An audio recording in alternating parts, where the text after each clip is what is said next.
Merry Christmas, Terry. Merry Christmas, John. So this is Christmas. Oh, don't be stupid. Oh, well, when I was younger, so much younger than today, I never needed anybody's help in any way. Help! I need somebody help, not just Welcome anybody. to another episode of the EMS Wizard Podcast. I am super excited to be in this episode working with my distant friend, Terry, as we talk about helping people. That's what it's all about. Yeah, you need some help. That's what best friends do, is we help each other out. And that's why I'm your real best friend. That other dude is your cousin. That doesn't count. Don't know who you're talking about, Mr. Jealous, but um, I was driving earlier this week here in the holiday season, got me thinking about questions that Spreading we, spreading Christmas joy. yeah, spreading something.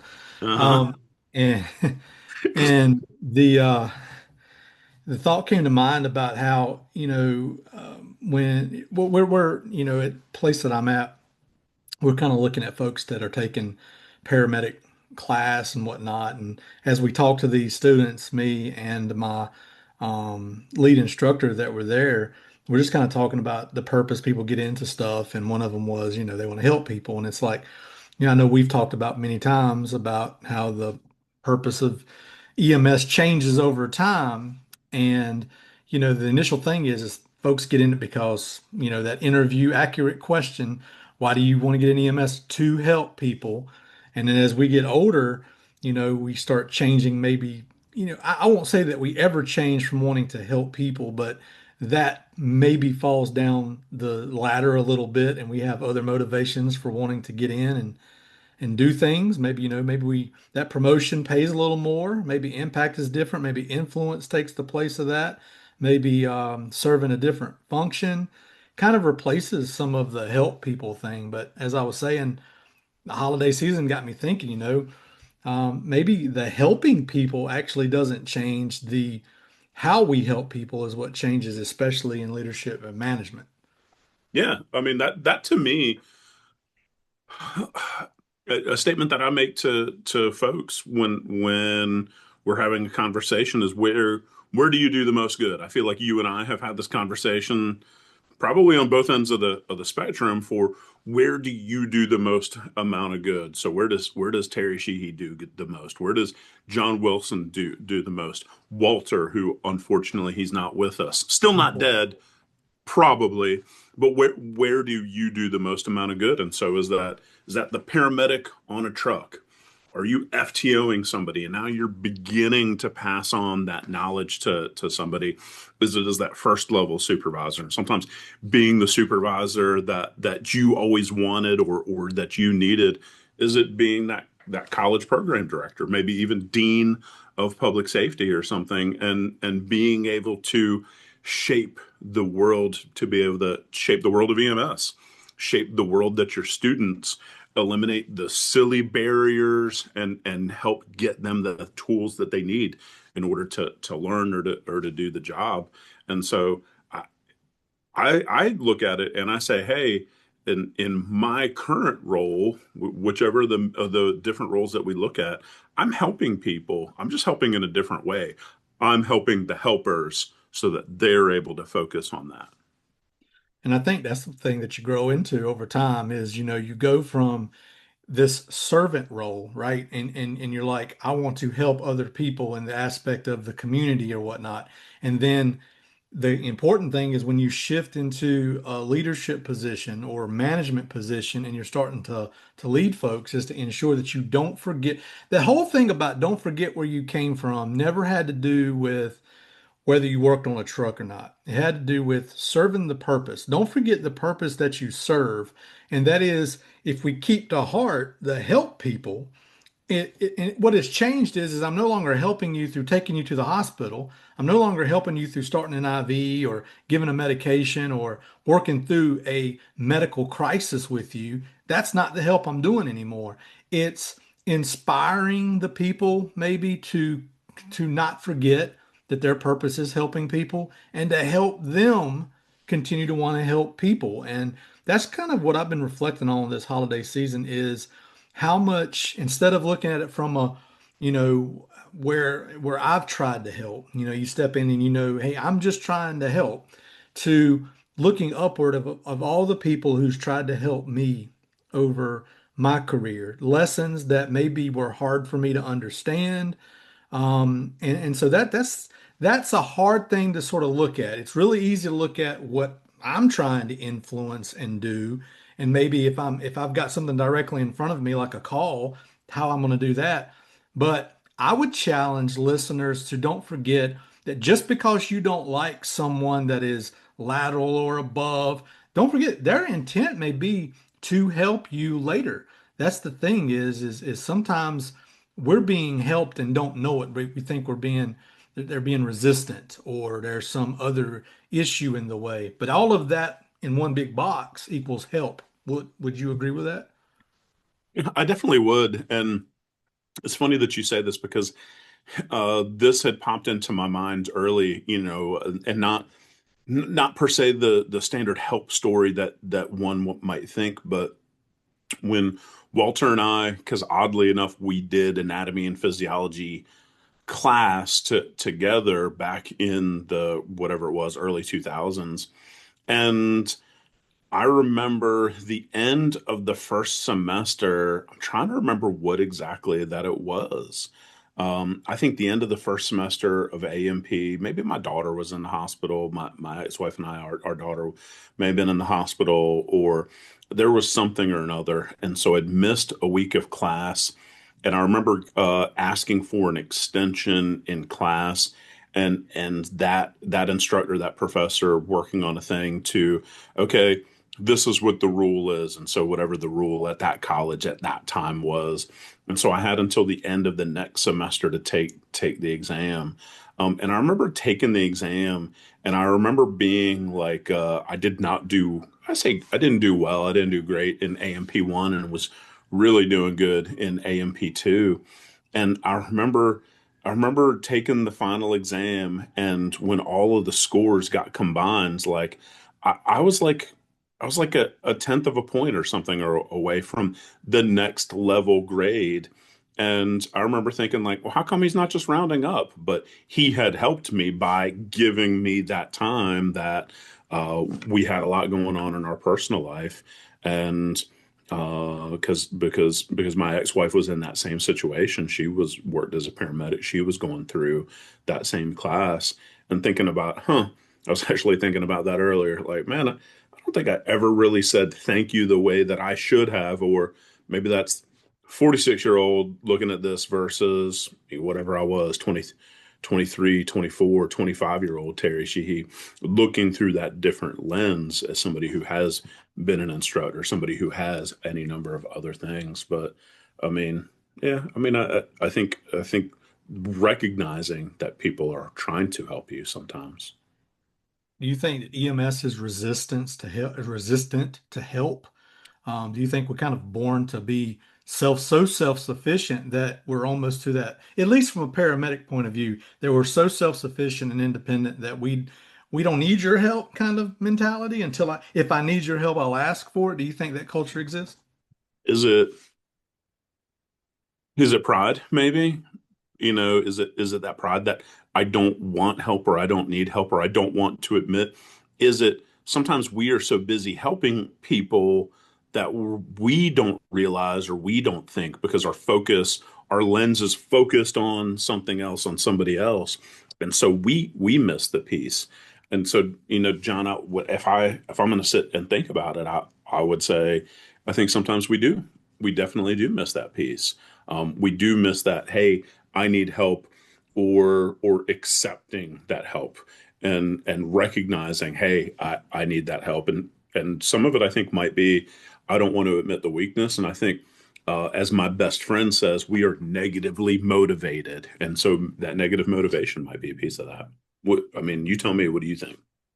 Yeah, so a lot of this, just like anything else we do, we don't know what we're going to talk about when we're going to hear. We just start talking, so the thoughts come to me. So I think if given more thought, maybe my process of how I view it now is modified somewhat. But the way I see it today is that networks help. And if I had to say coming up, I don't think the network, everything was really siloed. You put the negative motivation and everything being, sort of some negative influence, throw them to the wolves mentality and figure it out, either, fail and get out or get through it and be successful or whatever monsters that create makes a large part of what the EMS industry is today in the culture.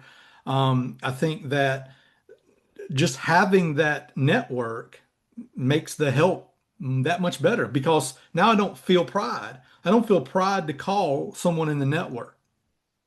All right, so let me ask you what something that you had said. Just figure it out. And so let me ask you this, John.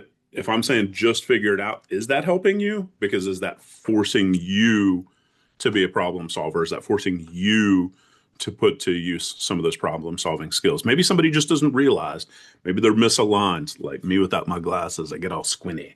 But maybe they just don't know. They don't know what they don't know. Something So else to Terence says.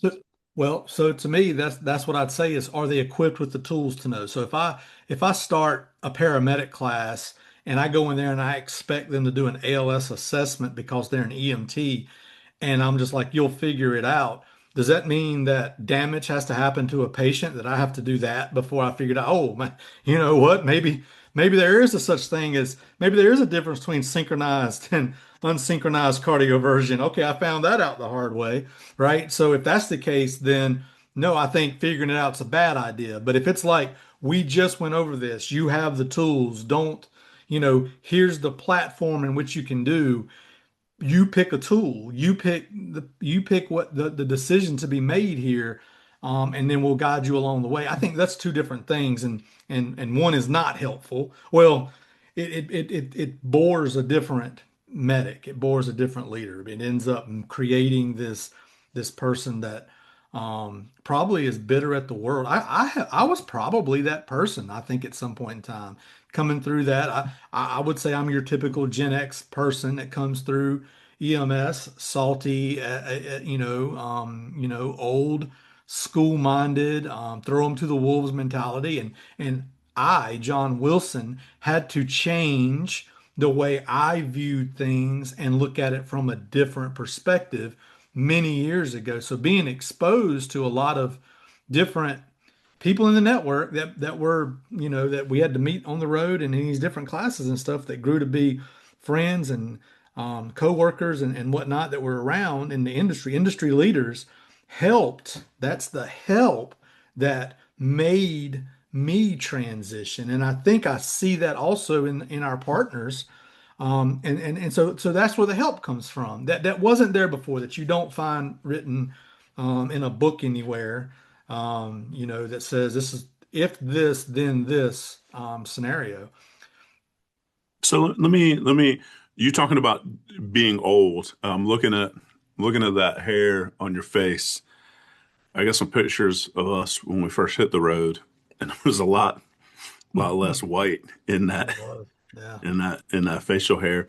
So I shared an academic example of where somebody helped me maybe, and I didn't realize it. So what's a professional, either as a paramedic or as a chief, as a program director, as any one of the 25 1-year pins, what is something that somebody helped you out with something? Maybe you recognized it at the time, maybe you recognize it now. What's something that sticks with you?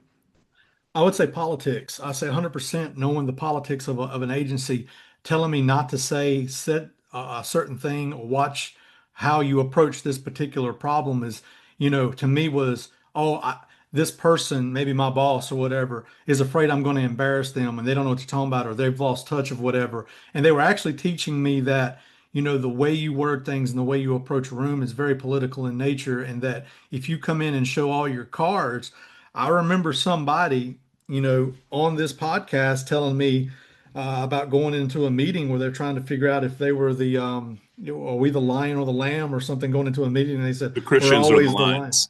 That's Well, me. yeah, I Stolen know. valor. Oh, yeah, I know. Hello. Stupid. But I mean, so I've always thought about that process. Always the lion, but that doesn't mean you have to roar every time. You can walk in the lion, but it doesn't mean you roar. And I think that that's some of the help that I learned is that, and also if I could change the process along the way, and if I had, as I teach folks who are now becoming the ones mentoring others, I say, make sure you're clear that and transparent enough to let them know what it is you're doing. And say, I'm telling you these things. There's a why behind it. The generations of today, and we say the generations of yesterday, didn't need why. Well, we didn't ask. We knew better to ask, I should say, or at least I did. I knew better to ask why because I didn't want to look, again, pride. I didn't want to look dumb for asking why. I think now is the time for managers to say, look, we're going to do what Simon Sinek said. We're going to start with why. We're going to give you the why, and then we're going to give you the help. But that's such a while so many people are out there pointing at all of the little fires of I'm tired of this thing and this thing here is broken and it's time we do this and do this. Well, while they're standing on the side filming everything that's going on, it's time to get in there and be the one that leads and makes the change happen. And I think that's what the help is about, is we help one another. It don't take a degree. It don't take a paramedic certification. It just takes the understanding and the willingness to want to help someone else with whatever the case may be. It might be as simple as being an FTO. It could be an instructor or an educator. It could be those things. But the willingness has to start if I want to help somebody with something. So if we want to be helpers, and by the way, I really didn't pay attention to what you said the last 4 minutes. All I heard is, Terry, I think about you. You have helped me and you've made it an indelible difference and change in my life, and you've made me better. And thank you very much. Now I understand why you think Nickelback sounds good because your hearing's so bad, but okay, continue.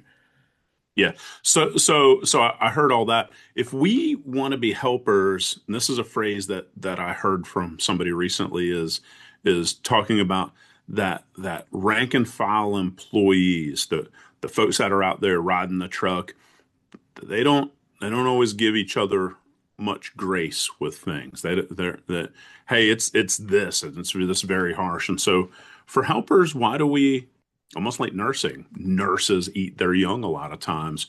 Why is it we eat our young? If we get in this to be helpers and we're trying to be helpers, why is it we fail at that? Why do you think we don't give each other grace sometimes? Yeah, I think it goes back to the culture. And as a matter of fact, one of your coworkers there presented that at EMS the Cherokee this past year. So it's actually a thing I think being picked up on is that folks are starting to recognize that we eat our young. And actually, is that not the first step? Recognize that you do that. And now that I didn't even realize I was doing that, we make the adjustment. Is this your world soon to be world famous? Was it recognize, stabilize? It means soon to be. It's been world famous. It's Yeah. been famous since 2008. Recognize, stabilize, adapt, and overcome. So Okay. the four-step process to do lots of different stuff and things. I'm sure we'll see that show up somewhere else now.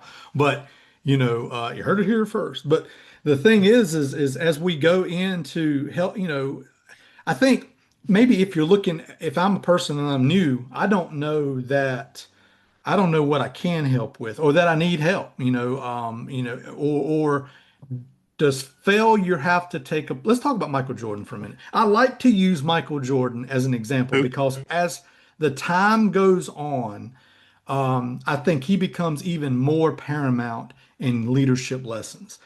And I remember, and this story was out in the early 90s. So I'm going to bring back memories for some people, but maybe educate some other people out there, especially for you folks that think maybe there's somebody else that's the greatest basketball player of all time.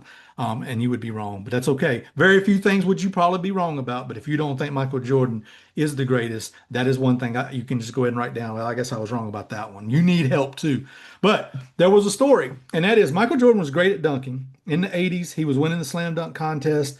He was great. He was scoring lots and lots of points. He looked really good. Sports Center wasn't really a thing back then, but if there was, he'd be leading it off and showing off his skill set on us on Sports Center.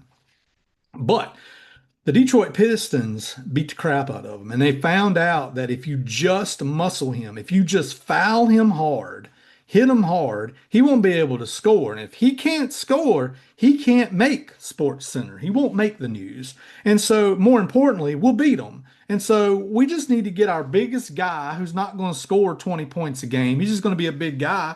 We got 5 fouls to give on that person. Go out there and foul him hard 5 times and get the other guy up there. Foul him hard 5 times. Let's see how many fouls he can take. And they did that. They beat the crap out of Michael Jordan. And in the offseason, he didn't cry. He hit the weight room and he understood that I'm going to have to work hard and I need help. And that is when Scottie Pippen became a household name, is when he recognized he needed help, helped himself, and helped someone else, allowed someone to help him. And that's when he went and won 6 championships. So a little bit of that lesson is recognize, number one, you can't expect help and you don't do nothing about it. It's like help yourself as well, but also be willing to receive help and give it. So helping is not just a one-way street. It is not a one-word solution for the problem. It's a multifaceted event you go through. It's recognizing that you need help or that you would like to give help. The stabilization part of it is helping yourself, doing all that you can to ensure that you're ready. This goes back to what Steve Worth was saying to us a few weeks ago when he was talking about preparing. Prepare yourself. You got to get prepared. So a little bit of that's helping yourself. See it and be prepared. You can't just sit there and say, well, I've graduated Western Carolina. I have a bachelor's degree. I now meet what's on the job description. I can go in and manage. You didn't really prepare yourself, right? I talked to Mark Casey, who couldn't be with us as well on this one. And many folks know that he's taken on a new role as an EMS director somewhere. And that was one of the things he shared with me was that, and I know he'll be on here, in the next couple of weeks, but he shared, that I came in there expecting to be able to alleviate one problem, help in this way. And when I got there and I got in the seat, I found out that the help that needed to happen was in a different direction and I needed it from a different direction as well. So he was a perfect example of someone stepping in, recognizing he had to help himself and adjust his flight pattern to be able to do the effective things too. So I think this help thing, is a whole lot of pieces, not just one simple answer. I think it is, but I think you talking about the gentleman's experiences when we teach, when we're out there having conversations with folks, and maybe this is my lens or my experience. I remember thinking as an EMT, I can't wait to be a paramedic because when I'm the paramedic, this is how I'm going to run my truck, and then when I'm a lieutenant, this is how I'm going to run my station. This is how I'm going to run my district. When I'm a captain, this is how I'm going to run and every time it's, well, once I promote up one more level, once I'm the training person, or once I'm the lead instructor of this class, once I'm blah, blah, blah, blah, I'm going to be able to fix all of this stuff.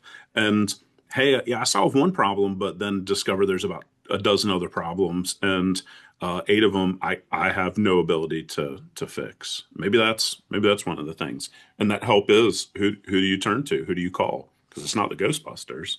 Could be if your problem is ghosts.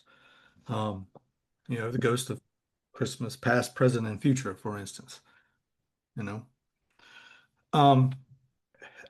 So here's the other thing. Let's say, you're an experienced leader. You're an experienced manager. Oh, Terry, you're an experienced leader. You're an experienced manager. Your preparation to help would be different than someone but hold on. But I'm experienced in this environment.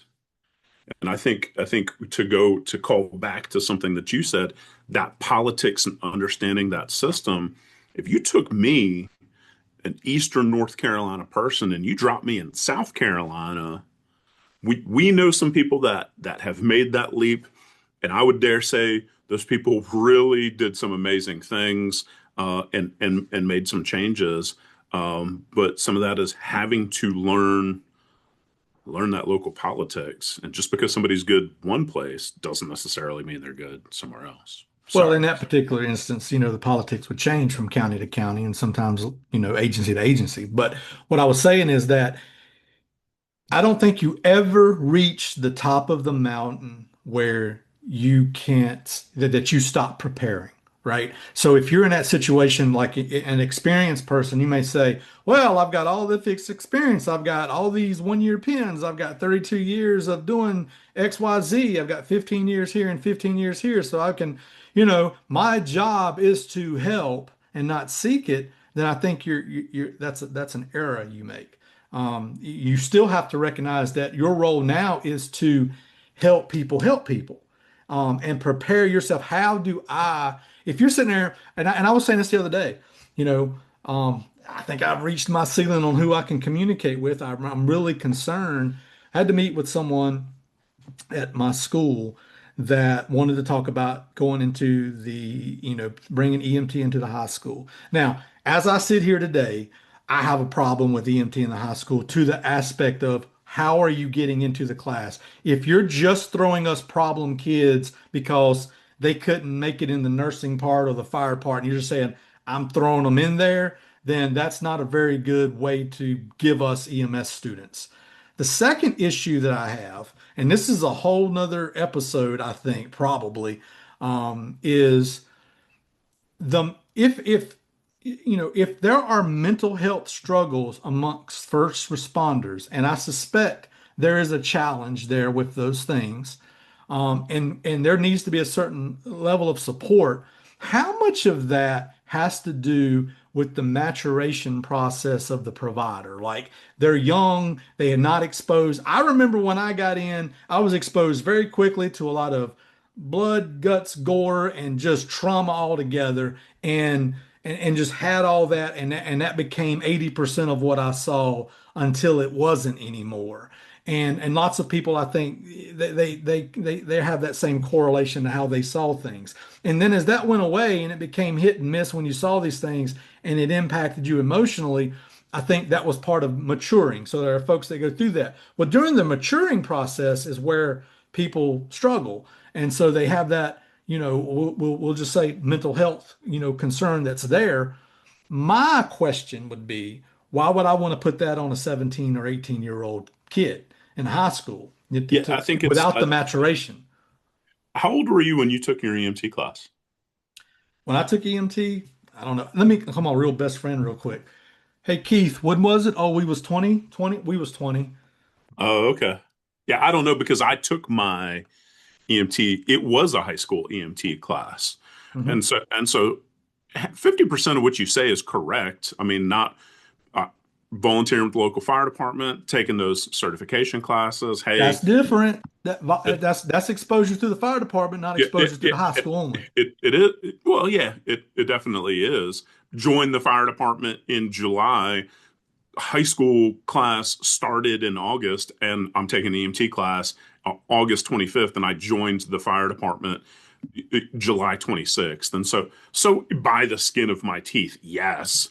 But I think some of it is that culture at the time, and the culture was shifting at that time, 96, 97, because I remember being You say newly six, seven, credentialed. 6'9", 6'7". Oh, okay. Go That's ahead. stupider for you saying this. So that culture, because I remember there was a significant call, mass fatality incident, and I remember they were going to do a debrief, and the paramedic I was working with was, all of these, oh, you can't, oh, you got to go to the debrief, oh, you can't handle it, you're not a real man, and just using some very coarse language. And I remember the captain yanking that paramedic in their office. And then I remember that paramedic coming out about 15 minutes later and looking at me and just saying, with the captain like standing in the doorway, I do not think less of you. If you need to go to this, I would support you going to it. and you will never hear me make those comments again, and I am very sorry. And that was that captain jerking that knot in that paramedic, because Helping. that captain, recognized that, hey, this is the future, and we need to take care of people. And so I don't know. I think you have some validity with some of that, for saying, hey, we've got these young formative people. My lens, my experience was also that volunteer fire service. And I remember going on a call, being in the fire department for a week. Guy had cut his foot. He was using a weed eater and had put a saw blade on the end of that weed eater. Not quite, cut his foot off, but did a pretty good job with that. And I just remember riding back, with the fire chief from that call, and him saying, hey, you're going to see some stuff that's weird and might bother you. You just got to talk with people about that. And I think it's that positive example, again, that help, as we talk about this helping season, this giving season, the people that are helpers out there. I had that fire chief doing that for me as I'm this young 17-year-old volunteer firefighter. I have my shift captain doing this for me as I'm this young 18-year-old EMT.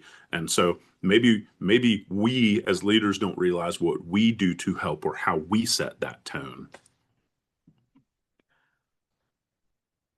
That's part of that planning part I was meaning, of like when we're sitting there and we're thinking about what impact are we going to have today? And maybe you're going to have impact. So maybe the question needs to be modified a little bit. It's not who am I going to impact today? The answer to that is everybody. You're going to impact everybody, regardless of what you do. You're impacting them in some way, whether you've changed the way you are or you're just over and hyper aggressive or whatever. The thing is, you're going to impact folks. Now it probably should rest somewhere around, have I helped someone today? And how did I do that? Have I been helped today?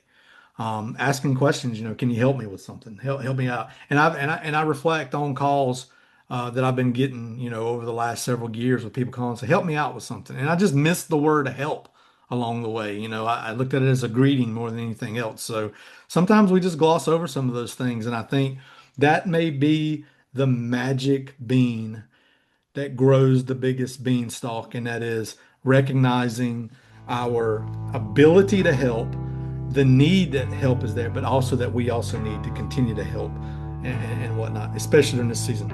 Let's help. Let's help. I appreciate you helping me see that this episode.